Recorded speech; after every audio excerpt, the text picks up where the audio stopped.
The desert wind carried nothing but dust and despair across the parched lands of Arizona Territory in the summer of 1883.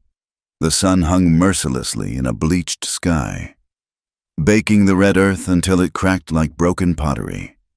In the distance, the small settlement of Bitter Creek squatted against the horizon, its weathered buildings testament to the harsh reality of frontier life. Inside a ramshackle cabin on the outskirts of town, 18-year-old Clara Mason pressed her face against the grimy window, watching tumbleweeds dance across the barren yard. Her father's voice, rough as sandpaper from years of whiskey and disappointment, cut through the stifling afternoon air. "Ain't no use moping, girl. What's done is done." Thomas Mason sat hunched over the wooden table, counting coins with trembling fingers. Each clink of metal seemed to echo the family's dwindling fortunes. The drought had killed their crops for the third year running, and the cattle, what few remained, were little more than walking skeletons. Clara's mother, Margaret, sat in the corner, her once pretty face drawn and hollow. She clutched a threadbare shawl around her shoulders despite the oppressive heat, as if trying to hold together the fragments of her shattered dignity. Her eyes, red-rimmed from crying, darted between her husband and daughter like a trapped animal's. "There must be another way, Thomas," Margaret whispered, her voice barely audible above the creaking of the cabin's sun-warped boards. "She's our only child." Thomas slammed his fist on the table, sending coins scattering. "Another way? You see another way? Woman, the bank's breathing down our necks. We got no crops, no money, and winter's coming whether we're ready or not." Clara turned from the window, her hazel eyes flashing with a mixture of fear and defiance. She'd heard the whispers in town, seen the way the other families looked at them with pity and disdain. The Masons had fallen far from their modest respectability, and everyone knew it. "What are you planning, Pa?" she asked, though something cold in her stomach told her she already knew. Thomas avoided her gaze, focusing instead on gathering the scattered coins. "Man came by yesterday. Apache. Lives alone up in the Dragoon Mountains. He's got horses, good ones, strong enough to pull a plow or carry supplies. Indians don't trade horses for nothing," Clara said slowly, her heart beginning to pound. "No," Thomas agreed, finally meeting her eyes. "They don't." The silence that followed was deafening. Margaret let out a soft sob, burying her face in her hands. Clara felt the blood drain from her face as understanding dawned. "You wouldn't," she breathed. "Pa, you couldn't." "It's already arranged," Thomas said flatly. "He'll be here before sundown."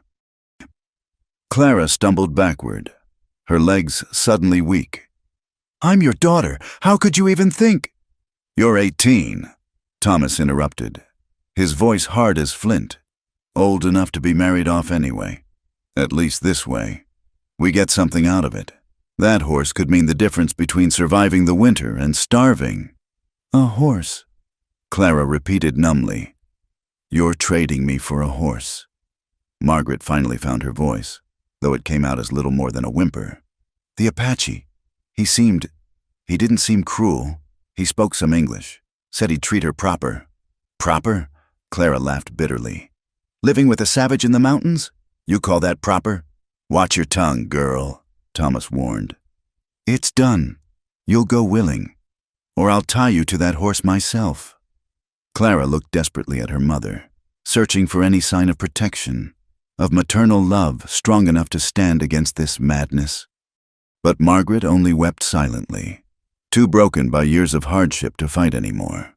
As the sun began its descent toward the jagged mountain peaks, painting the sky in shades of blood and amber, the sound of approaching hoofbeats made Clara's heart race. She rushed to the window and saw him, a lone figure on horseback, leading another mount behind him. The Apache was younger than she'd expected, perhaps 30 summers, with long black hair tied back and skin bronzed by the desert sun. He wore a mixture of traditional dress and white man's clothing, leather leggings, a cotton shirt, and a wide-brimmed hat that shadowed his face. He moved with the fluid grace of someone completely at home in this unforgiving landscape. Thomas went out to meet him, and Clara watched through the window as they spoke in low tones. The Apache's face remained impassive, but his dark eyes swept toward the cabin, seeming to see through the walls to where she stood trembling. "Clara," Margaret whispered, approaching her daughter with shaking hands. "Take this." She pressed something small and hard into Clara's palm. Her mother's wedding ring, worn thin by years of toil. "Ma, no. Hush, child. Maybe you can trade it for something, food or passage back. If—" Margaret couldn't finish the sentence, couldn't voice the terrible possibilities that lay ahead. The door opened, and Thomas stood silhouetted against the dying light. "Come on out, Clara. Time to go." Clara's legs felt like water, but somehow she forced herself to walk. Each step took her closer to the door, closer to the end of everything she'd known. The Apache waited by his horses, patient as stone. Up close, she could see his features more clearly. His face was angular, marked by a thin scar along one cheek. His eyes, she discovered, weren't black but a deep brown, like rich earth after rain. They regarded her without emotion, taking in her pale skin, her wheat-colored hair twisted in a simple bun, her faded calico dress. "This is her," Thomas said unnecessarily. "She's strong, knows how to work, can cook, clean, whatever you need." The Apache nodded once, then spoke, his English accented but clear. "The horse, as agreed."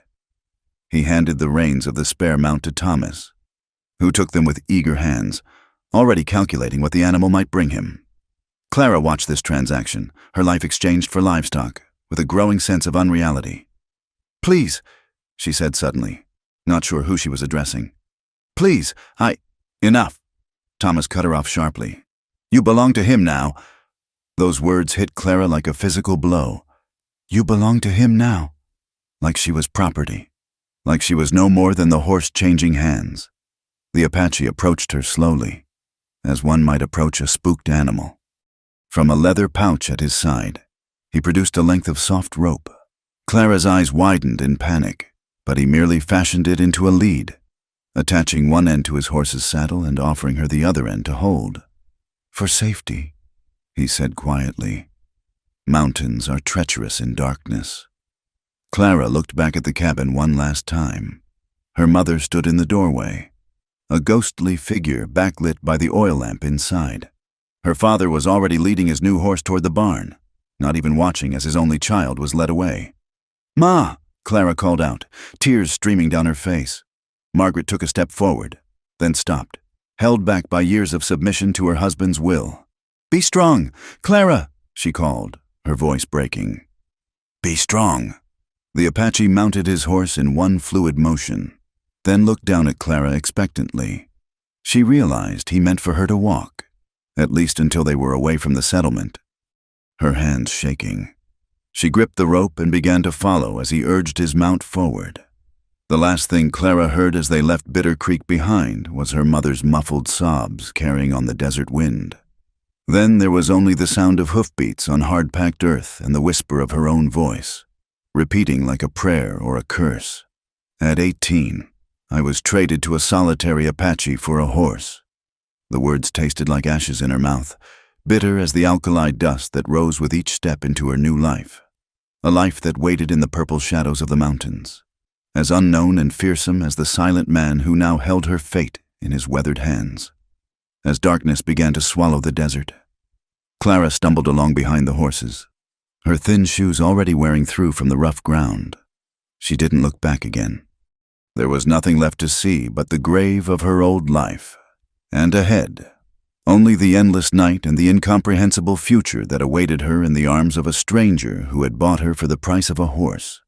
The moon rose like a silver coin over the jagged peaks of the Dragoon Mountains, casting eerie shadows across the desert floor. Clara's feet burned with each step, her thin shoes offering little protection against the sharp rocks and thorny vegetation that littered their path. She had been walking for what felt like hours, though time had lost meaning in this vast emptiness. The Apache, she still didn't know his name, rode ahead in silence, his figure dark against the star-scattered sky. Occasionally, he would glance back, checking that she still followed, but he offered no words of comfort or explanation.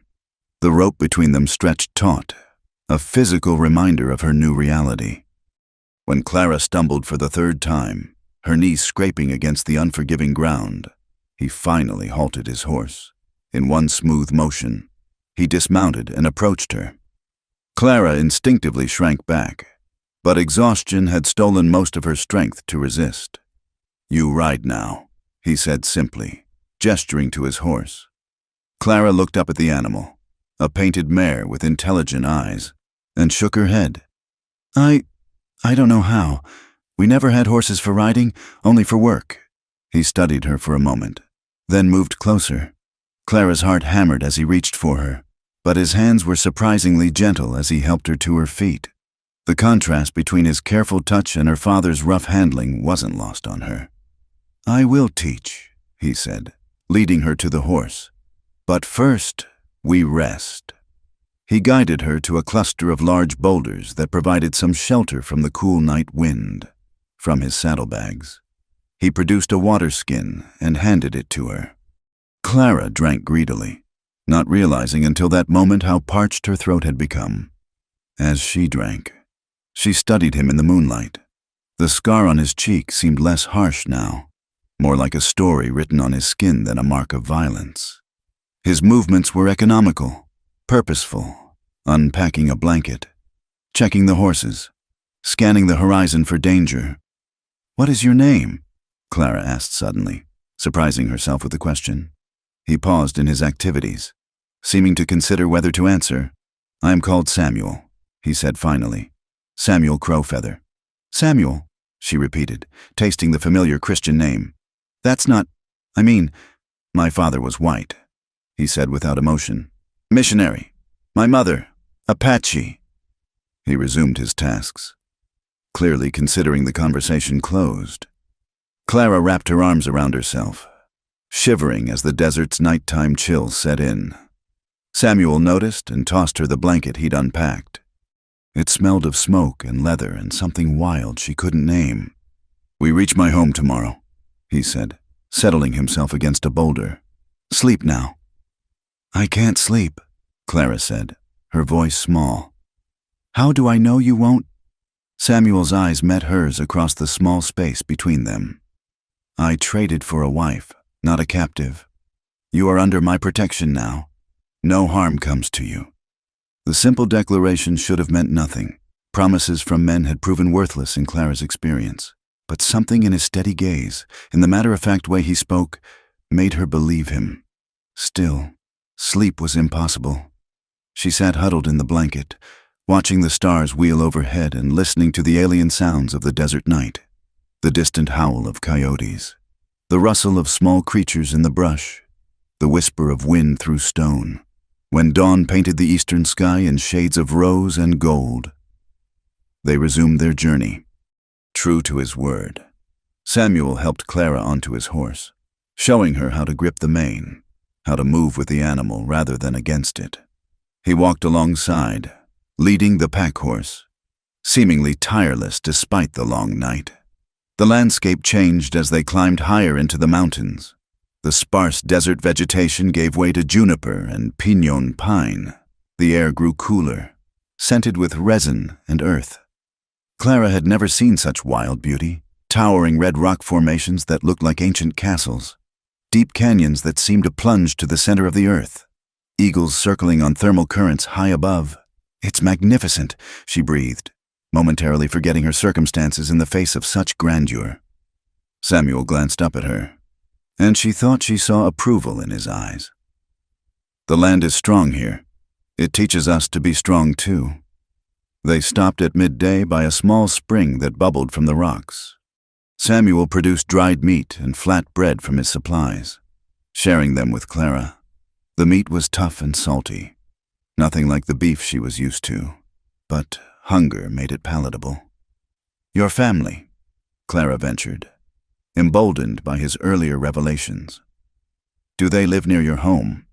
"No family," Samuel said curtly. "Only me. But your mother, dead, many years." His tone discouraged further questions. Clara fell silent, wondering at the loneliness of his existence. A man truly alone in these mountains, with no clan, no people. What had driven him to trade a valuable horse for a wife he'd never met? As if reading her thoughts, Samuel spoke again. A man needs someone. The silence. It becomes too loud. The profound simplicity of that statement struck Clara. She thought of her own family's cabin, crowded and tense with unspoken resentments, and wondered if there were different kinds of loneliness.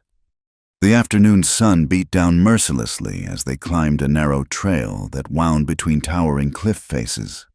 Clara clung to the horse's mane, trying not to look down at the dizzying drops on either side.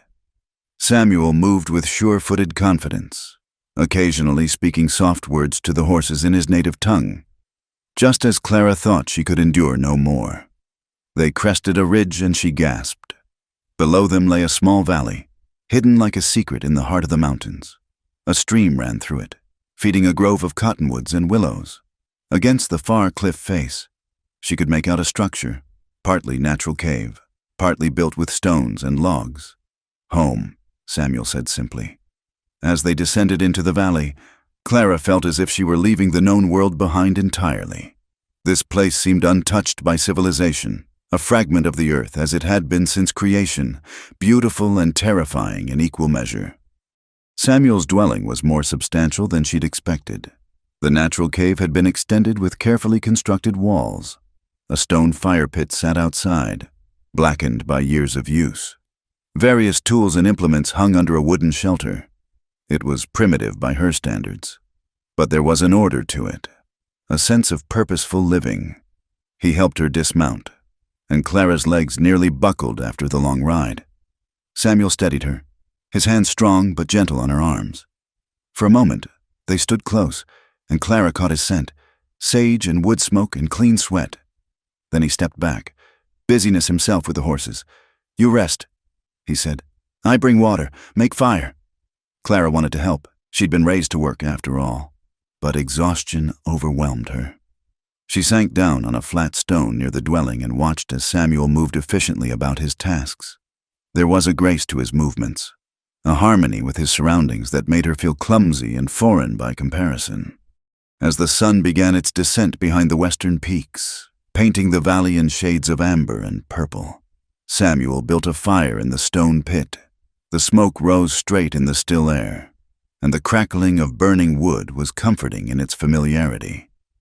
He prepared a simple meal, some kind of stew made with dried meat, wild onions, and herbs Clara didn't recognize. It was surprisingly good, and she ate hungrily, aware of his eyes on her as she did. When darkness fell, complete and absolute in a way Clara had never experienced in town, the moment she dreaded arrived. Samuel banked the fire and gestured toward the dwelling. "You sleep inside," he said. "I stay here." Clara blinked in surprise. "You're not—" "When you are ready," he said quietly. "Not before." Relief flooded through her, followed by an unexpected twinge of something else. Disappointment? Surely not. She rose on unsteady legs and made her way to the dwelling.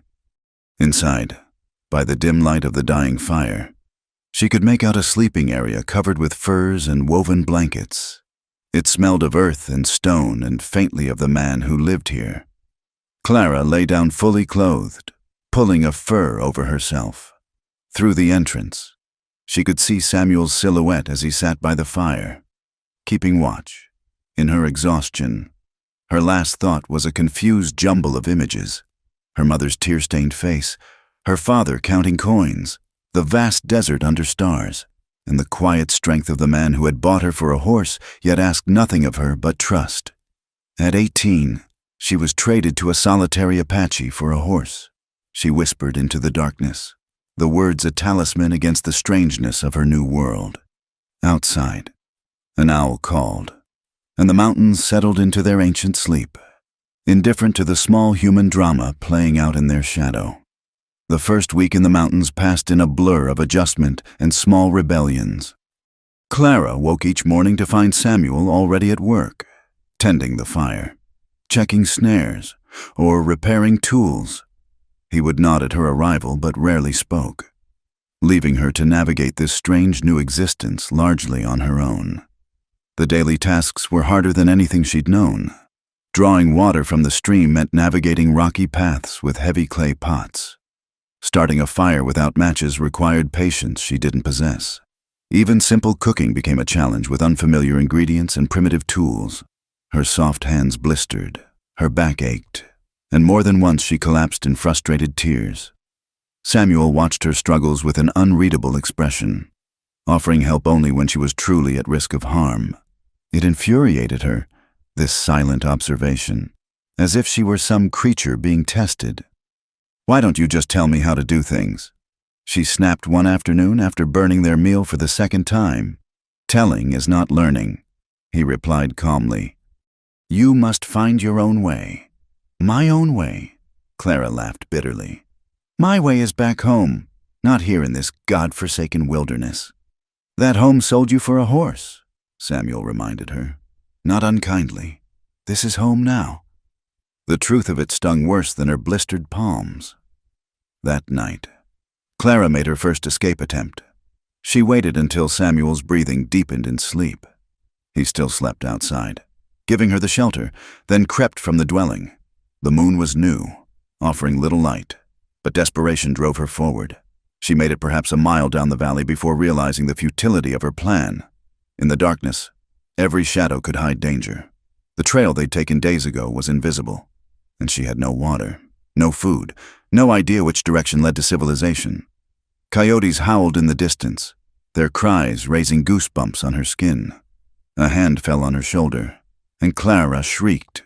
"Foolish," Samuel said quietly. He'd approached so silently she hadn't heard a single footfall.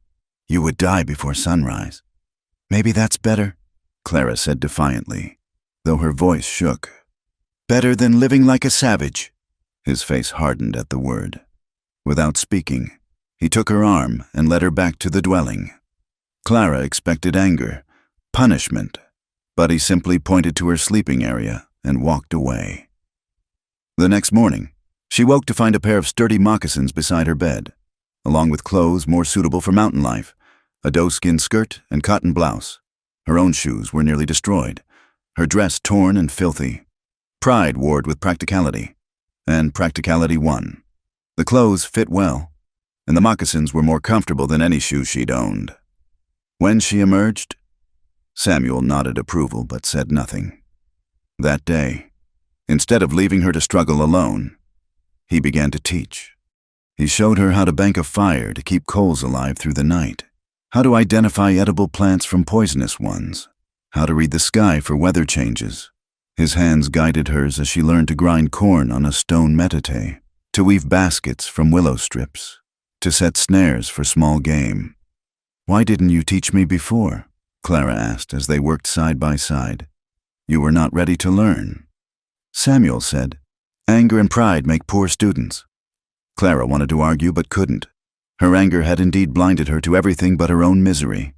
Now, as Samuel patiently demonstrated each skill, she began to see the intelligence behind what she dismissed as primitive ways. Everything had purpose here, refined by generations of survival in this harsh land. One evening, as she successfully started a fire with flint and steel on her first try, Samuel smiled, a brief uplift of his scarred cheek that transformed his stern features. "Good," he said simply, but the praise warmed Clara more than the flames. That night, a desert thunderstorm rolled through the valley. Clara huddled in the dwelling as lightning split the sky and rain hammered the earth. The cave remained dry and secure, but the violence of the storm terrified her. In town, she'd had walls and windows between her and nature's fury. Here, only stone and Samuel's construction stood against the elements. A particularly loud thunderclap made her cry out, and suddenly Samuel was there, ducking into the dwelling. Water streamed from his hair and clothes. "The storm frightens you," he observed. "Everything here frightens me," Clara admitted, surprising herself with the honesty. Samuel sat just inside the entrance, maintaining respectful distance. "Fear is wise, but you must learn which fears to heed and which to release. The storm brings life, water for the plants, filling the streams. Without it, the desert dies. As if to prove his point, the rain began to ease, and through the entrance Clara could see moonlight breaking through the clouds. The air smelled clean and alive, perfumed with sage and wet earth. "Tell me about your mother," Clara said impulsively. "You said she was Apache." Samuel was quiet so long she thought he wouldn't answer. Then, "She was medicine woman, knew all the plants, all the old songs. She tried to teach me, but I was young and angry, caught between two worlds, belonging to neither." "What happened to her?" "Soldiers came to move our band to the reservation. She refused to go, said the mountains were our blood and bones. He paused, his jaw tightening. "She died fighting for this land. I was 14. Clara felt a stab of sympathy. "And your father?" "Gone long before, back to his mission, his white god. Left nothing but his name and blue coat that my mother burned." The bitterness in his voice was profound. Clara understood then why he lived alone, why he'd wanted a wife badly enough to trade a precious horse. He was as much an outcast as she now was, rejected by both worlds that had made him. "I'm sorry," she said softly. Samuel looked at her sharply, as if searching for mockery, but found only sincerity.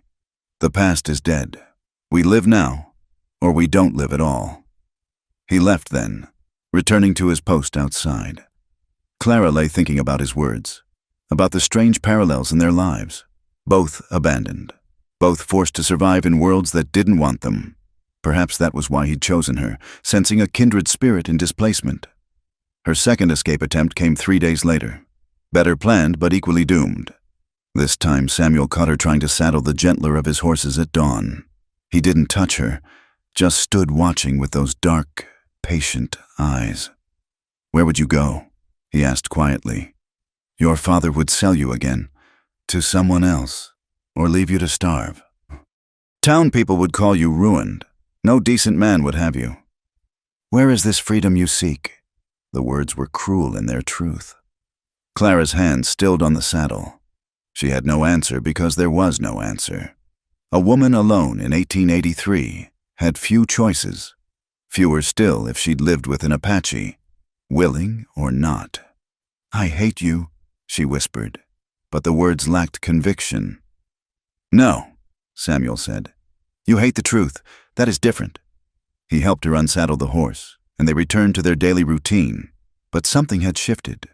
Clara's attempts at escape ceased, replaced by a grim determination to master this life she couldn't leave. Samuel seemed to sense the change. That evening, he brought out a small leather pouch and emptied its contents onto a flat stone. Blue and white beads, silver conchos, and delicate shells. "These were my mother's," he said. "For ceremony, for prayer. She would want—" He paused, selecting his words carefully. "A wife should have beautiful things." Clara touched the artifacts gently, moved by the gesture.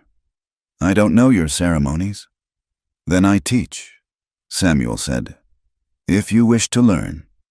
"Yes," Clara said, surprising herself again. "I wish to learn." That night, for the first time, Samuel remained in the dwelling after dark. He sat across the fire from her, telling stories of the mountains, how Coyote stole fire for the people, how the stars came to be, why the owl calls at night. His voice was different when he told these tales, softer, carrying the cadence of his mother's tongue. Clara found herself leaning forward, captivated despite herself. When he finished, the fire had burned low, and shadows danced on the stone walls. "My mother would have liked you," Samuel said suddenly. "You have strength, even when afraid. That is Apache way, to face fear, to grow strong from struggle." "I don't feel strong," Clara admitted. "Strength is not in feeling, is in surviving, in learning, in choosing to live when easier to die." He rose, preparing to leave for his usual place outside. "You are stronger than you know. Clara Mason." It was the first time he'd used her name. As he departed, Clara wrapped herself in the fur blankets that smelled of smoke and mountain air. Outside, an owl called, just as in the stories. The sound no longer frightened her. She thought of her father's cruel words. "You belong to him now." Yes, perhaps she did. But maybe, just maybe, that belonging could become something more than ownership. Maybe it could become a choice. The thought should have terrified her. Instead, for the first time since leaving Bitter Creek, Clara slept peacefully through the night.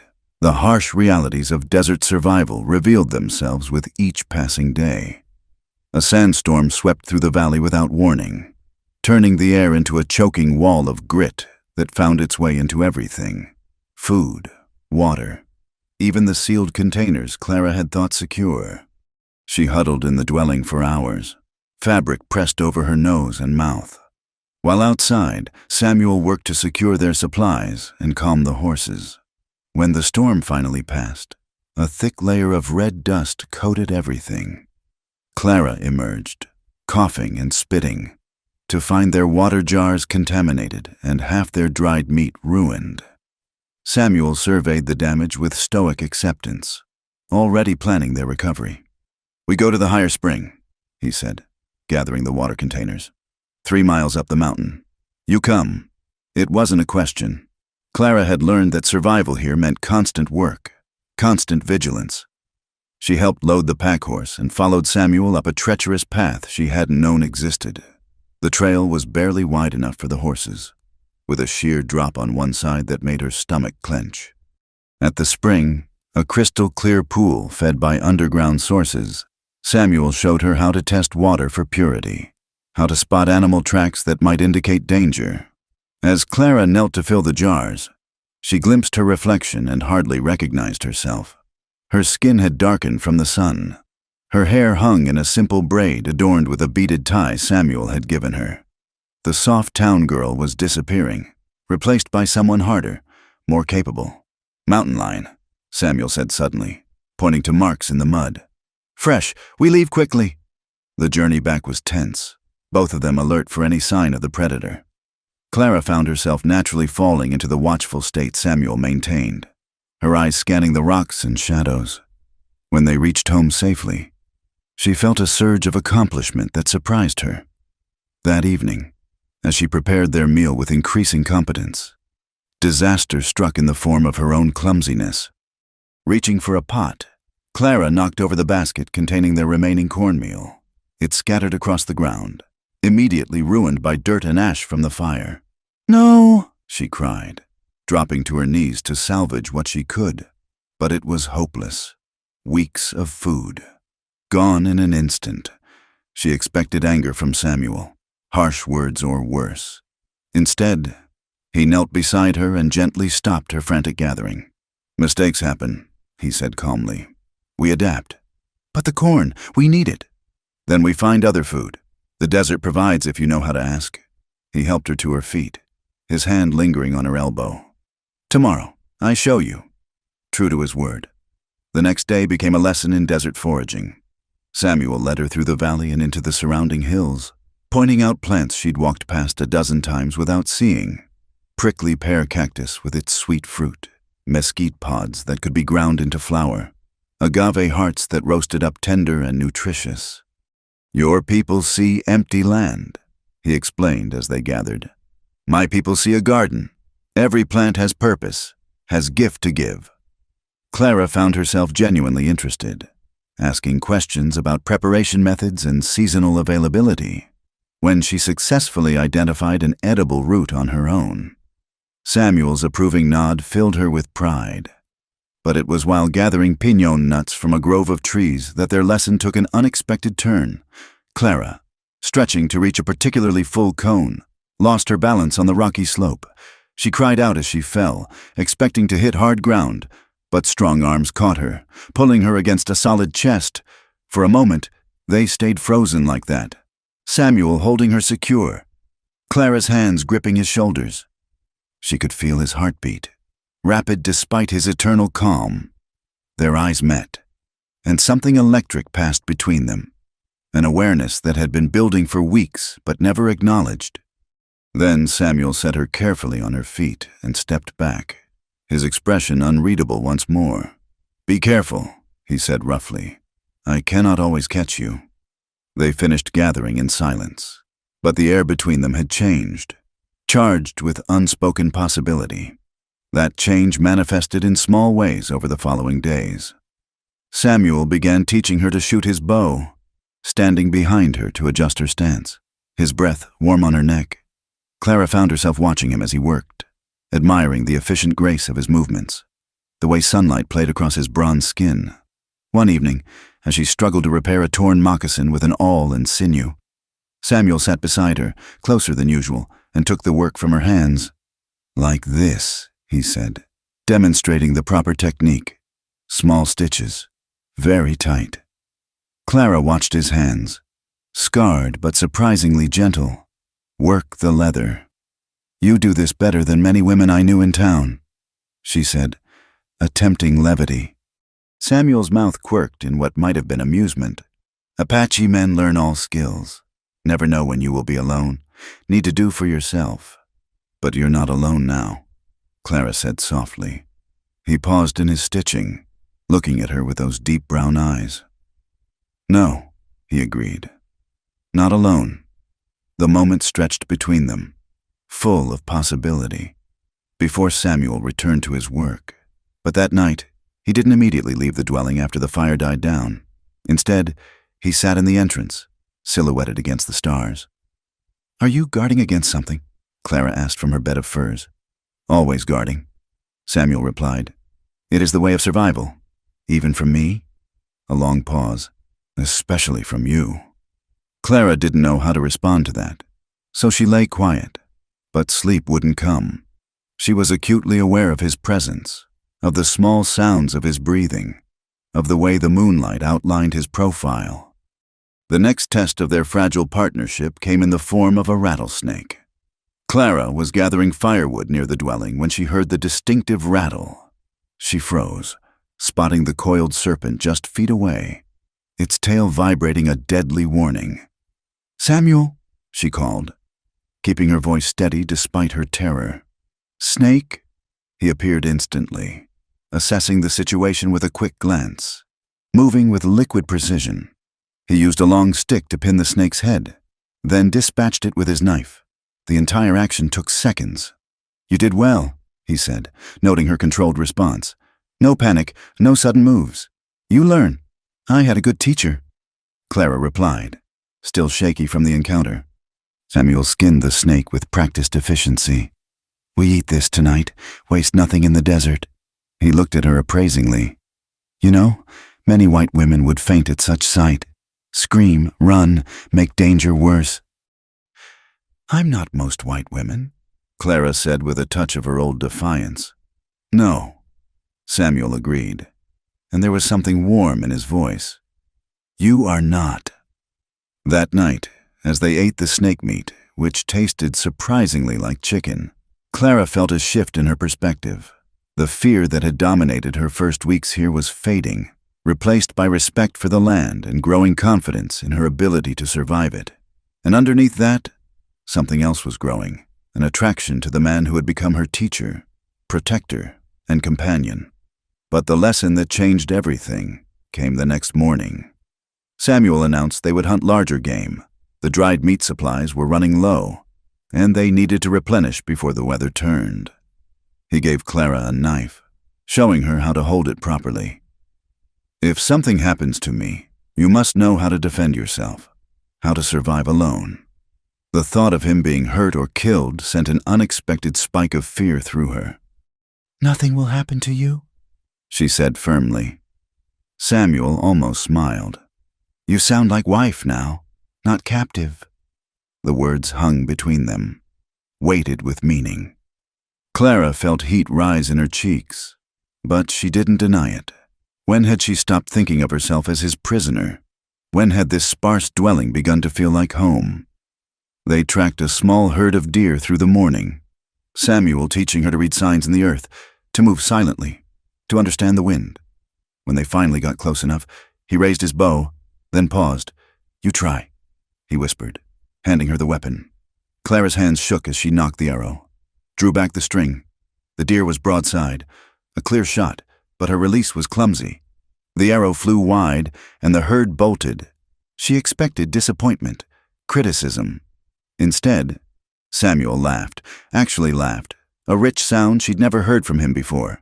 "What's funny?" she demanded, embarrassed. "You," he said, still chuckling.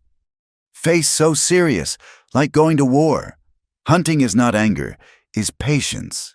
Come, we try again." But as they turned to follow the deer, Samuel suddenly pushed Clara behind him, his entire body tensing. Following his gaze, she saw what had alarmed him: fresh bear tracks, massive and deep, crossing their path. "We go back," he said quietly.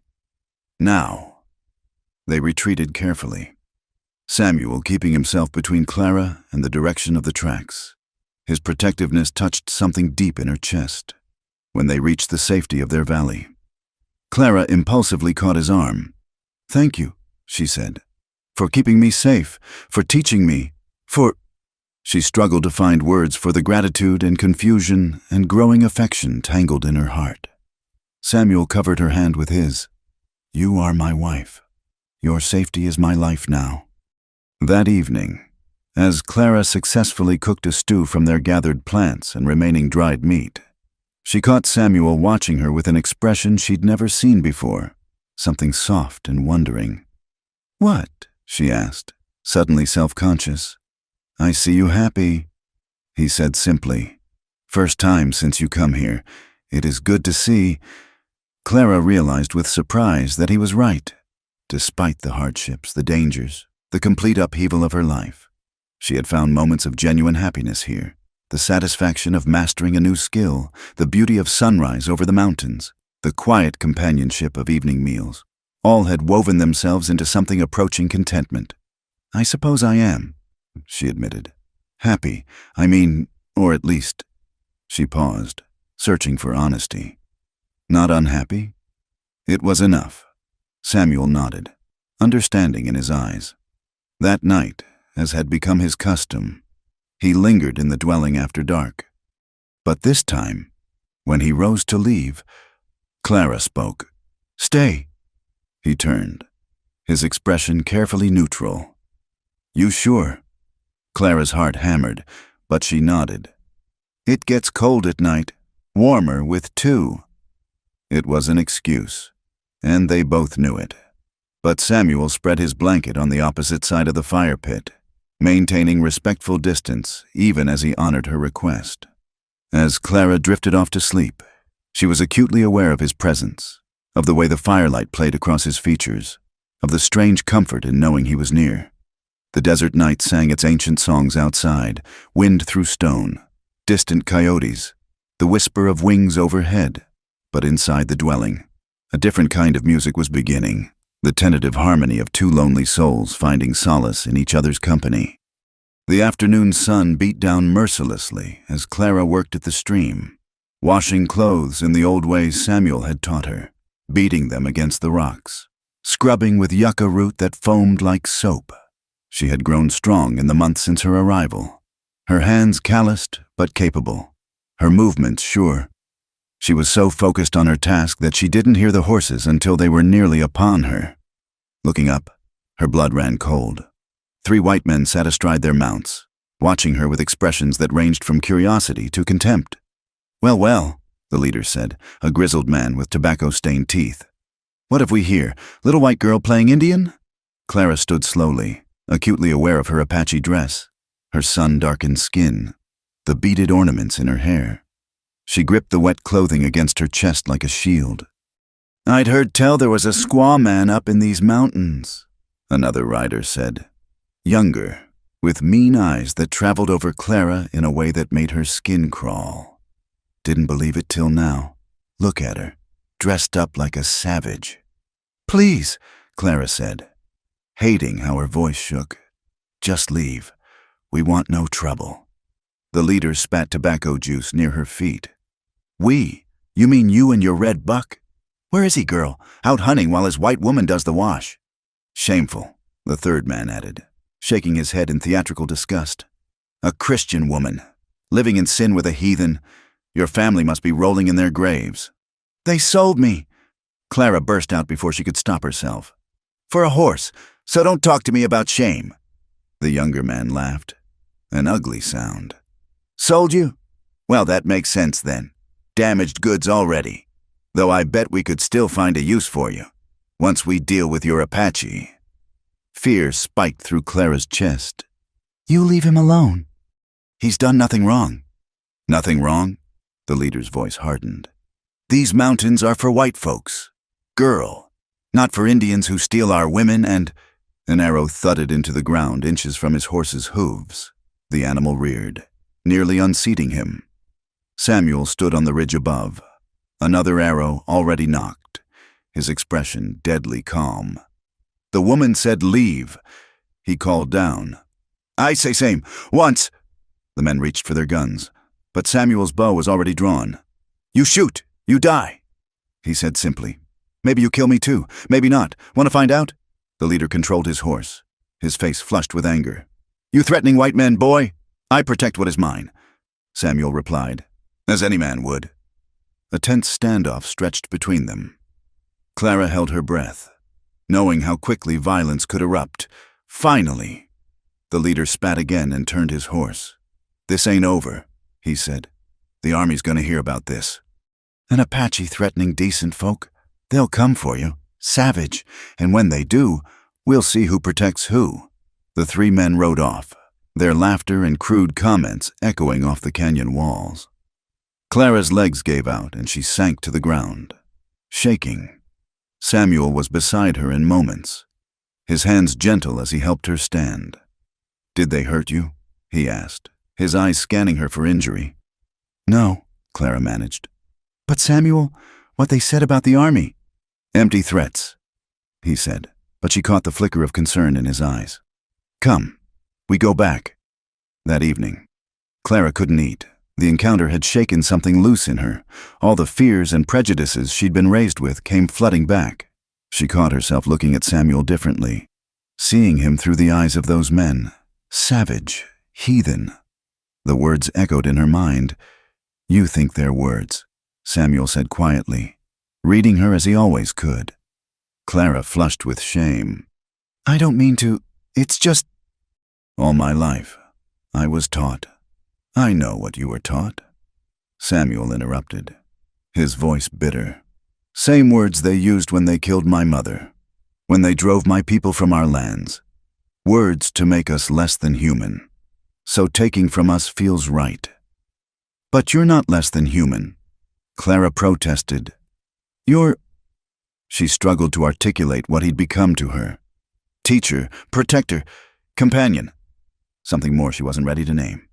"I am Apache," Samuel said simply. "To them is same as animal. And you, living with me," he shook his head.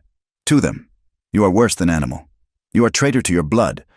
The harsh truth of it sat between them like a physical presence.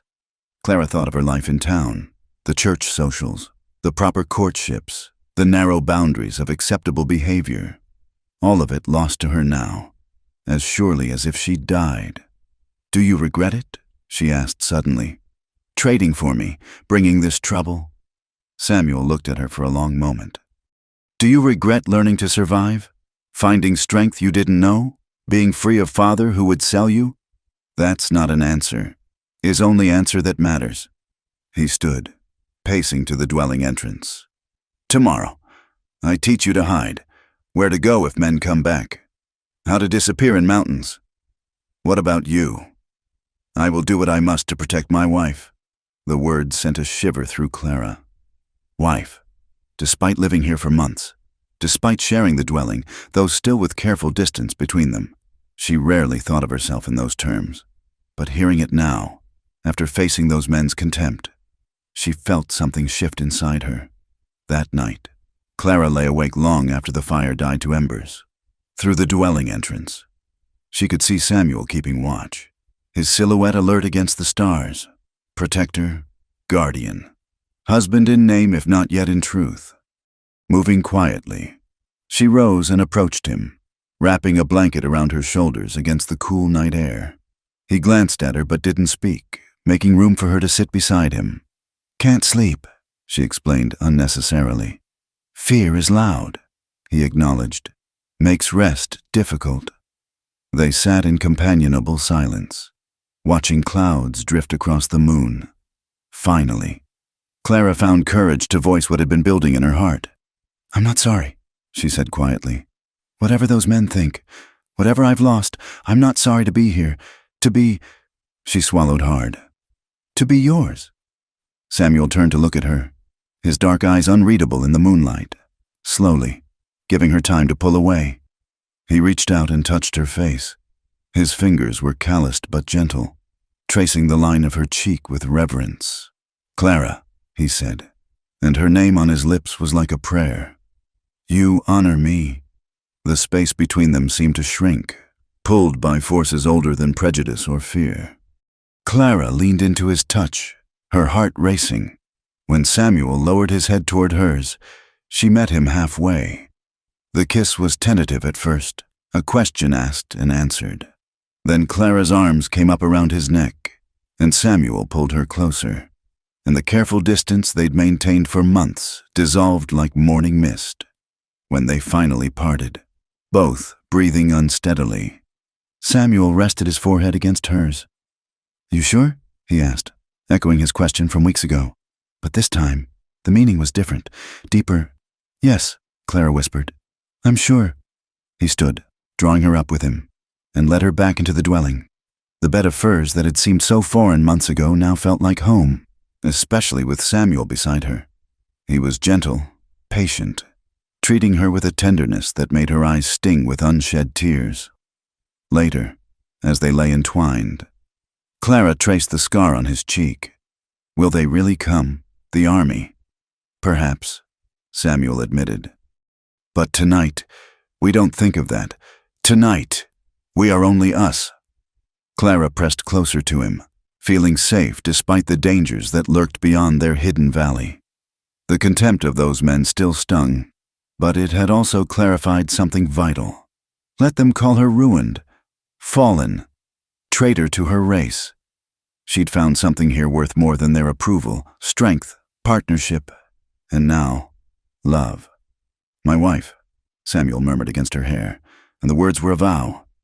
"My husband," Clara replied, sealing their truth with another kiss. Outside, coyotes sang to the desert moon, and the ancient mountains stood witness to love that bloomed despite, or perhaps because of, all the forces arrayed against it. In the morning, they would prepare for whatever threats might come, but for now, in the shelter of Samuel's arms, Clara allowed herself to believe that love might be stronger than hate, that two outcasts might forge a life worth living from the harsh beauty of this unforgiving land. The words that had once been her shame transformed in the darkness, and endless nights in the Apache's arms became not a curse, but a promise. Not captivity, but freedom. Not an ending, but a beginning. The letter came with a traveling merchant who sometimes traded with Samuel, a grizzled old man named Josiah, who knew enough to find their hidden valley. Clara was grinding corn when she heard the horses, and her heart leaped with the familiar mix of hope and dread that accompanied any contact with the outside world. "Got something for the lady," Josiah said, eyeing Clara with curiosity but no judgment. He'd been trading with Samuel for years and asked no questions. "Fellow in Bitter Creek paid me to bring it up." Clara took the crumpled envelope with trembling hands. Her name was scrawled across it in unfamiliar writing. Samuel stood nearby, watchful and tense. "Bad news travels on paper," he said quietly after Josiah left.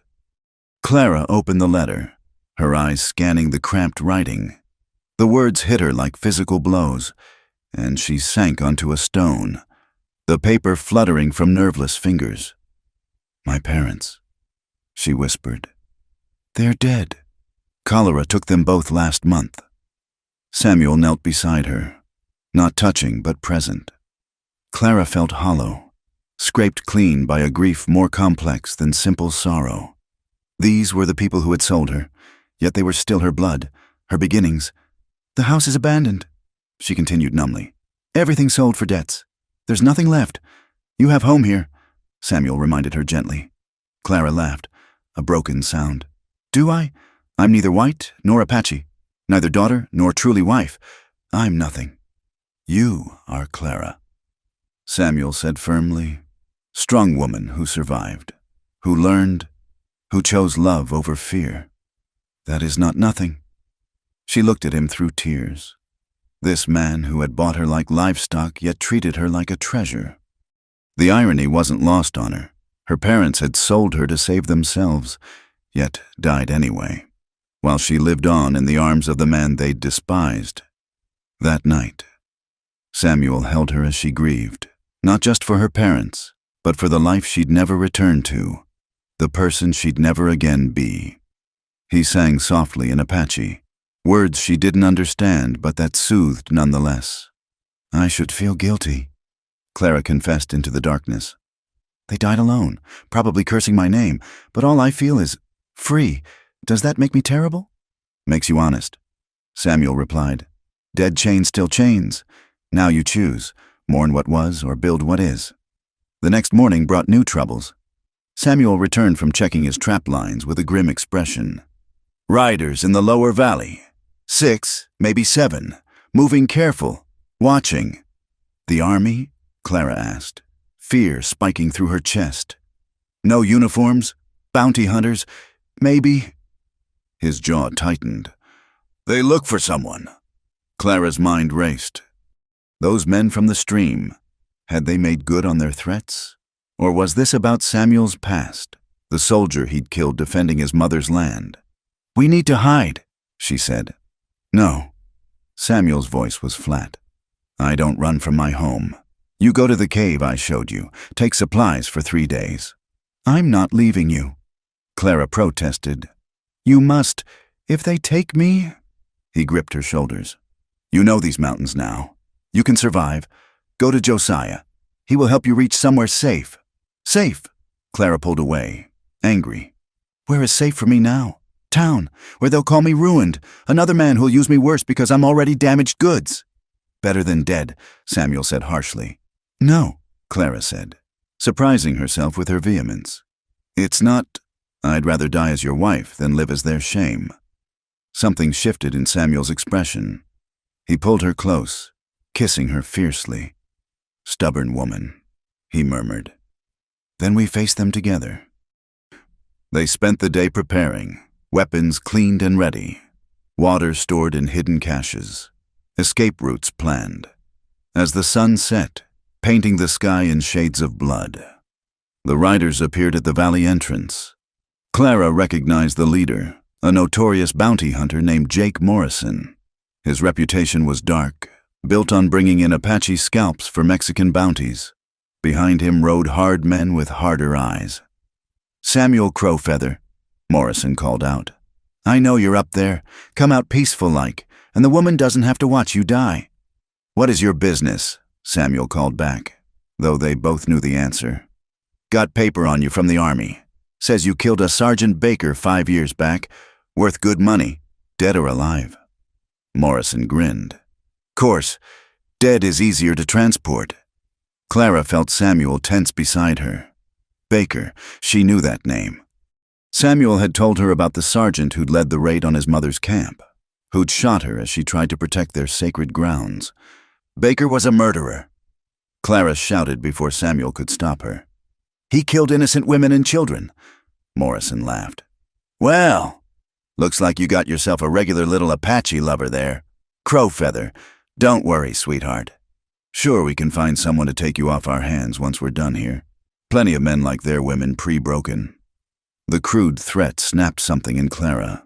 Before Samuel could react, she grabbed his rifle and fired. The shot took Morrison's hat clean off, demonstrating marksmanship Samuel had patiently taught her. Next one goes lower, she called, working the lever to chamber another round. My husband fought for his land and family. What do you fight for? Money? Blood sport? The hunters scrambled for cover, clearly not expecting resistance from the woman. In the chaos, Samuel pulled Clara behind the natural rock barricade they'd prepared. Brave but foolish, he said, though pride flickered in his eyes. I won't let them take you, Clara said fiercely. Not for something that wasn't even wrong. The standoff stretched through the night. Morrison's men tried to flank them twice, But Samuel's knowledge of the terrain and Clara's unexpected skill with a rifle drove them back. As dawn approached, Morrison tried a different tactic. "Girl," he called. "You know what he is? Not just a killer, but a savage who'll never fit in civilized society. You stay with him, you'll die with him. Today, tomorrow, someday. That what you want?" Clara thought of her parents, dying of disease in their proper town with their proper prejudices. She thought of the life she might have had, married to some farmer or shopkeeper, bearing children in a world that would always see her as less than her husband, trapped in the narrow confines of acceptable womanhood.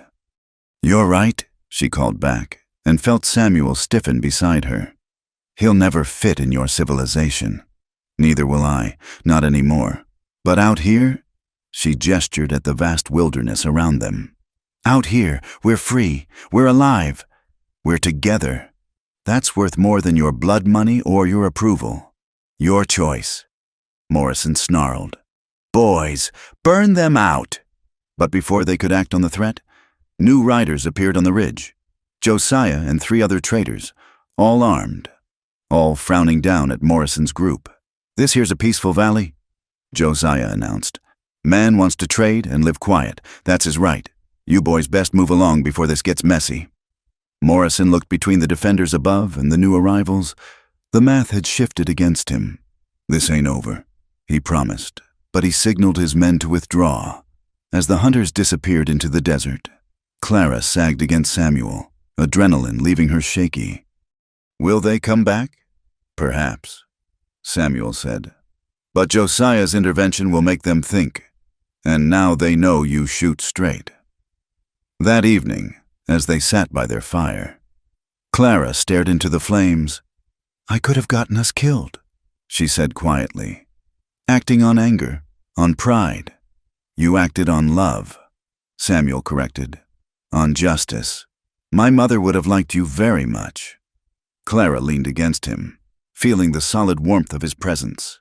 "I meant what I said about choosing this, choosing you, even knowing what it costs." "The cost is high," Samuel agreed. "But the reward," he kissed her temple, "the reward is worth any price." They made love that night with a desperate passion, both aware how close they'd come to losing everything. In the aftermath, as Clara lay in Samuel's arms, she thought about the letter, about her parents' deaths, about Morrison's threats. "I have no people now," she murmured. "No family, no place in the white world." "You have me," Samuel said simply, "and I have you. We make our own people, our own world." It wasn't enough to erase the grief or fear, but it was a start. Outside, the desert wind sang through the canyons, carrying away the smoke of the day's violence. Inside, 2 outcasts held each other against the darkness, building a life from love and stubborn determination. Clara dozed, her last thought a prayer to whatever spirits watched over this wild land. "Let us have time. Let us have peace. Let us have each other for whatever days remain." The pursuit came 3 days later. Morrison had regrouped, bringing more men and a grim determination that spoke of wounded pride as much as bounty money. Clara spotted the dust cloud from their position on the high ridge where Samuel had taken them after abandoning the valley. 12 riders, Samuel confirmed, lowering the field glasses Josiah had left them. "They track well." They'd been moving since dawn, using every trick Samuel knew to throw off pursuit, doubling back, walking in streams, using rock passages that left no prints. But Morrison was no amateur, and the desert had few secrets from determined hunters. "The canyon?" Clara suggested, pointing to a narrow defile that cut through the mountains ahead. Samuel nodded. "Good for defense, bad for escape. Then we make our stand there." They pushed the horses hard, reaching the canyon as the sun peaked. It was a good position, high walls, limited approaches, a spring-fed pool for water. Samuel immediately began preparing defensive positions while Clara tended the exhausted horses. "They'll try to wait us out," Samuel predicted. "Hunger and thirst are better weapons than bullets." "Then we make them impatient," Clara said, checking her rifle. The weapon had become an extension of herself. as familiar as the kitchen knives she'd once used in her father's house. Morrison's gang appeared at the canyon mouth near sunset, spreading out in practiced formation. Clara could see they'd learned from the previous encounter. No bunching up, no easy targets. "Crow feather," Morrison's voice echoed off the canyon walls. "Last chance, send out the woman and surrender. I'll make it quick." "Counteroffer," Clara called back, her voice steady despite her racing heart. "You leave now, and I don't put a bullet through your other ear." She punctuated the threat with a shot that sparked off the rocks inches from Morrison's head. The man dove for cover, cursing. "Damn hellcat," one of his men shouted. "Jake, she ain't worth." The man's protest cut off in a gurgle. Clara watched in horror as he toppled from his horse. One of Samuel's arrows protruding from his throat. First blood had been spilled, changing everything. The canyon erupted in gunfire. Clara and Samuel had chosen their positions well, with overlapping fields of fire and good cover. But they were badly outnumbered, and Morrison's men were experienced fighters. As darkness fell, the shooting became sporadic, both sides conserving ammunition. Clara's hands were steady on her rifle, but her mind raced. In town, she'd never imagined herself capable of violence. Now she aimed and fired with deadly intent, protecting what was hers. "You fight like Apache," Samuel said during a lull, approval warm in his voice. "I fight like a woman defending her home," Clara corrected, though she smiled grimly. The night brought new challenges. Morrison sent men to scale the canyon walls, trying to get above them. Samuel seemed to have eyes in the darkness, picking off climbers with thrown knives and well-placed arrows. Clara covered the main approach, firing at muzzle flashes and moving positions to confuse return fire. Near dawn, exhausted and running low on ammunition, they heard Morrison organizing what sounded like a final assault. Clara looked at Samuel, seeing her own thoughts reflected in his eyes. They'd fought well, but the odds were catching up. "I love you," she said simply, reaching for his hand. "And I love you," Samuel replied, squeezing her fingers. "Whatever comes, we face together." The attack came from 3 directions at once. Clara fired until her rifle clicked empty, then drew the pistol Samuel had given her, beside her. Samuel's bow sang its deadly song. Men fell, but more kept coming, just as their position was about to be overrun. New gunfire erupted from the canyon rim. Clara looked up to see figures silhouetted against the lightening sky. Apache warriors, painted for battle, rifles crackling as they fired down on Morrison's exposed men. The hunters, caught in a crossfire, broke and ran. Morrison himself took an arrow in the shoulder but managed to stay mounted, leading his remaining men in a desperate flight from the canyon. As the dust settled, one of the Apache warriors descended to their position. He was young, perhaps 25, with intelligent eyes that studied Clara with frank curiosity. "Samuel Crowfeather," he said in accented English. "The old woman dreams of you, says you need help." Samuel spoke rapidly in Apache, and the warrior nodded. More fighters appeared, gathering the weapons and supplies the hunters had abandoned. "This is Robert Two Hawks," Samuel told Clara. "His grandmother was my mother's friend." "The white woman who shoots straight," Robert said, inclining his head to Clara. "The old woman dreams of you, too. Says you have a patchy heart and white skin." Clara didn't know how to respond to that, so she simply nodded. The warriors made camp in the canyon, tending wounds and sharing food. Clara found herself accepted with surprising ease, the fighters treating her as Samuel's wife without question or judgment. "Your people," she said to Samuel quietly. "I thought you had no one." "I thought so too," Samuel admitted. "But blood calls to blood, even across years of silence." Robert approached them as the sun climbed higher. "The hunters will return. Bring army, maybe. This place is known now, not safe." "Where can we go?" Clara asked, though she suspected the answer. "The old woman says come to the mountains in Mexico, Apache land, where white law doesn't reach. You would be welcome." Clara felt torn. Part of her yearned for the safety of a community that would accept them, but another part rebelled at running again, at being driven from the home they'd built. "We need time to think," Samuel said diplomatically. Robert nodded. "We watch the trails for 3 days. Decide by then." He paused, looking at Clara. "The old woman also says the white woman carries new life, Apache child growing in white womb. This is powerful medicine." Clara's hand flew to her stomach. She'd suspected for weeks but hadn't been certain. Samuel's eyes widened, a mix of joy and fear crossing his face. "A child," he breathed. After the Apache warriors departed to their watch positions, Clara and Samuel sat by the pool, processing this new reality. "Changes everything," Samuel said quietly. "Child needs safety. Community. Our child." Clara said firmly, "Yours and mine, neither white nor Apache, but both. Hardest path," Samuel warned. "Belonging nowhere full." Clara thought of her own journey, from the terrified girl traded for a horse to the woman who stood with a rifle defending her chosen life. Or belonging everywhere. She countered, "Making our own place." They spent the 3 days recovering and planning. Clara practiced with the Apache women who'd accompanied the warriors, learning new skills and plant medicines specific to pregnancy. The easy acceptance she found among them was a revelation after months of isolation.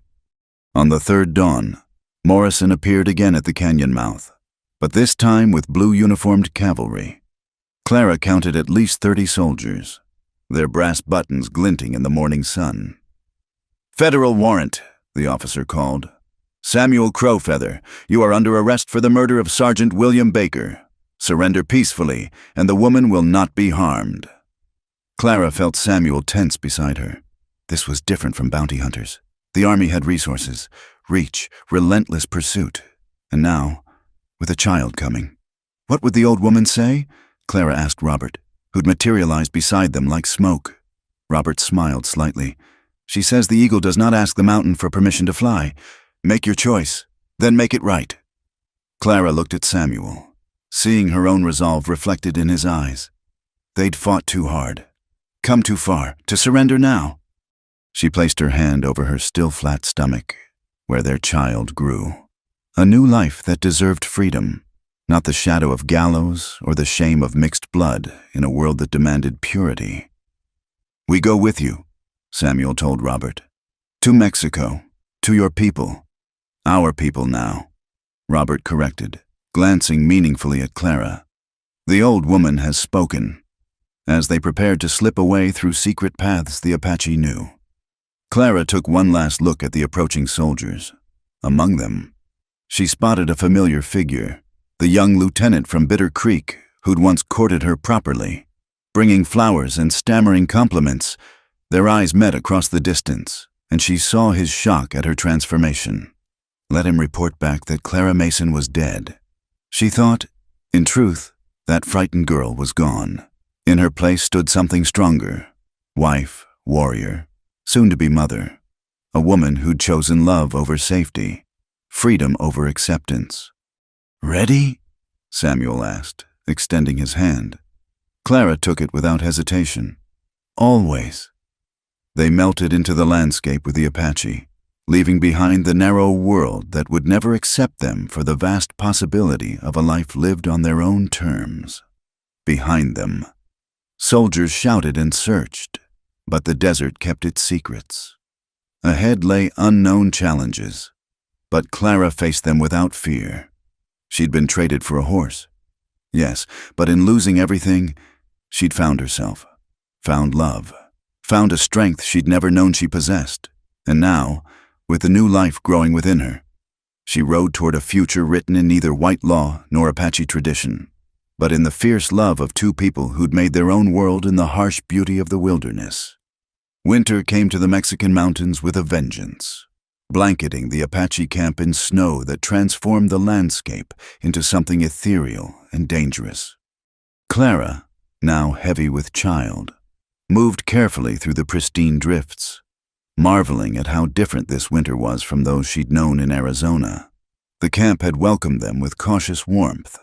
The old woman Robert had spoken of, Maria Singing Crow, had indeed dreamed of them, declaring their arrival as the fulfillment of a vision.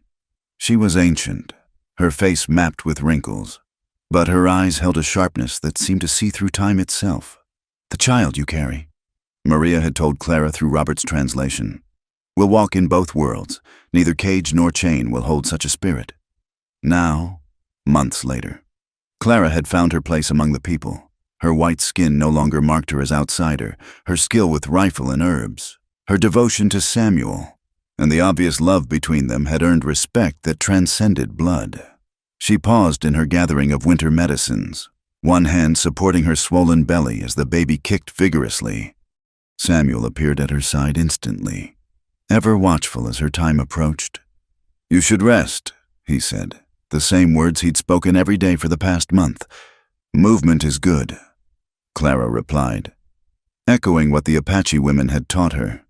"Your child is strong, wants to meet the world." Samuel's hand joined hers on her belly, his touch reverent. In the months since their flight from the canyon, he'd changed too. Among his mother's people, he'd found a peace she'd never seen in him before. The constant vigilance remained, but it no longer carried the edge of a man alone against the world. That evening, as snow began falling again, Clara felt the first pains.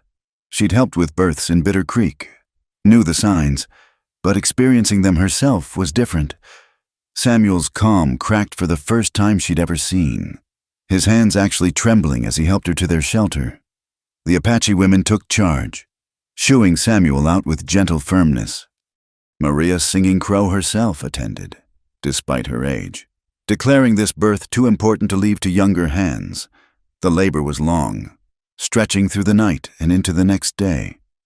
Clara heard Samuel pacing outside, heard his voice raised in prayer, sometimes in English, sometimes in Apache, always desperate.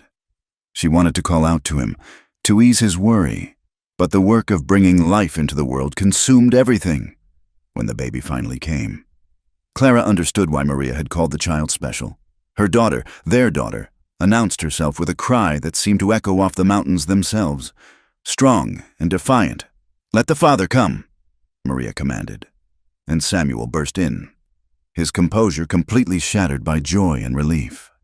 "A girl," Clara whispered, exhausted but triumphant. "Our daughter."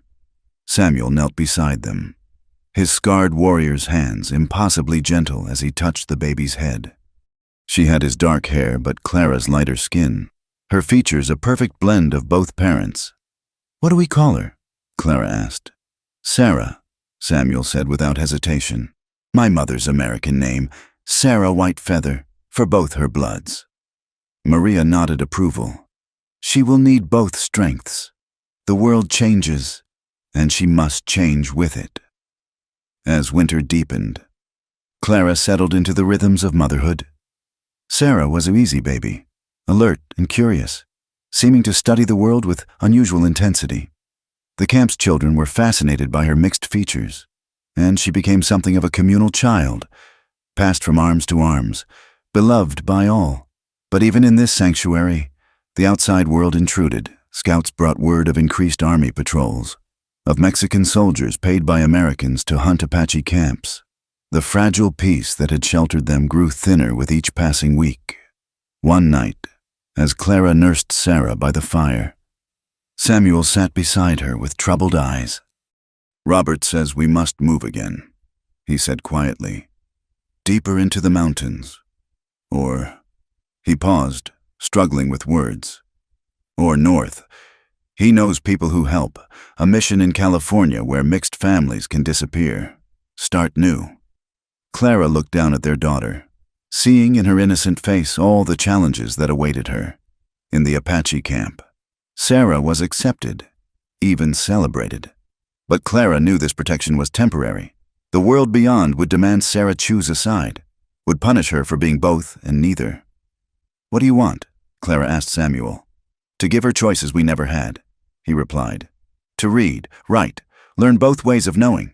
To walk in the white world without shame, but know her Apache heart." Clara understood. The mission meant giving up the warrior's life, meant Samuel working farms or ranches, meant her pretending to be something she wasn't. a proper Christian woman rather than a fighter who'd stood with rifle in hand defending her chosen life. But for Sarah, when? She asked simply. Spring, when the pass is clear. They spent the remaining winter months preparing. Clara learned everything she could from Maria singing crow. Medicines, stories, the women's ceremonies she could pass to her daughter. Samuel taught her more Apache words, ensuring Sarah would hear both languages from birth. The night before their departure, the camp held a ceremony. Sarah was blessed by Maria, given an Apache name, Morning Star Between Worlds, and wrapped in a blanket woven with prayers for protection. Clara wept at the beauty of it, at the community they were leaving behind. You always have place here, Maria told them through Robert. When the world is too heavy, the mountains remember.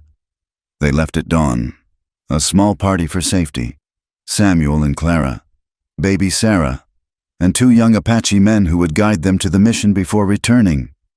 Clara rode carefully, Sarah bound to her chest in a cradleboard, feeling the weight of another journey into the unknown. They traveled for 2 weeks, avoiding towns, skirting patrols, becoming shadows in a landscape increasingly hostile to their existence. At night, Clara would hold Sarah close and whisper stories about the grandfather who'd sold her mother for a horse but inadvertently given her freedom, about the grandmother who'd been a medicine woman, about the mountains that had sheltered their love. When they finally reached the mission, a sprawling adobe compound in a valley green with cultivation, Clara felt the same mixture of hope and loss that had marked every transition in her strange life. The priest, Father Miguel, asked no questions about their clearly mixed union, simply offering them work and shelter in exchange for conversion and labor. Can you do this? Clara asked Samuel as they stood before their small, allocated cottage. Pretend to be what they want. I have been 2 things all my life. Samuel replied, Now I be 3, Apache, white, and whatever keeps our daughter safe. That first night in their new home, solid walls, glass windows, a proper bed. Clara lay awake listening to Sarah's breathing. She thought of all the miles traveled, all the selves shed and claimed, from terrified girl to desert survivor, from purchased bride to chosen wife, from fighter to mother. Samuel stirred beside her, sensing her wakefulness. Regrets? He asked. Clara turned to face him, seeing in the moonlight through the window the same man who'd bought her for a horse, taught her to survive, loved her without condition, given her a child who embodied hope itself. Never, she said, meaning it. At 18, I was traded for a horse, but that wasn't my ending. It was my beginning. Samuel pulled her close, careful of Sarah sleeping between them. Outside, coyotes called in the distant hills, a reminder of the wild they'd left but would always carry within. Tomorrow would bring new challenges, learning to be servants when they'd been free, teaching Sarah to navigate a world that would question her very existence. But tonight, in this small sanctuary carved from an unforgiving world, they were simply family. Clara closed her eyes, one hand on her daughter, the other linked with her husband's scarred fingers. Whatever tomorrow brought, they would face it together, no longer Apache or white, captive or warrior, but something new entirely. Survivors, partners, parents, free, inner sleep. Sarah made a small sound of contentment, as if agreeing with her mother's thoughts.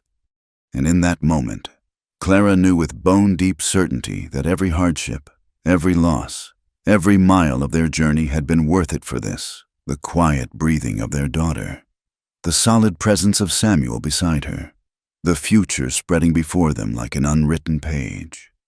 She smiled in the darkness, whispering once more the words that had become not curse but blessing. At 18, I was traded to a solitary Apache for a horse, and in his arms, I found my life. Thank you for joining me on this incredible journey through the Wild West. If you're listening to this story, I'd love to know where in the world you're tuning in from. Please share in the comments below. Don't forget to subscribe to From Wild West channel for more authentic tales of love, survival, and adventure from America's frontier days. What did you think of Clara and Samuel's story? Share your thoughts in the comments. I read every one and love connecting with fellow Western romance enthusiasts.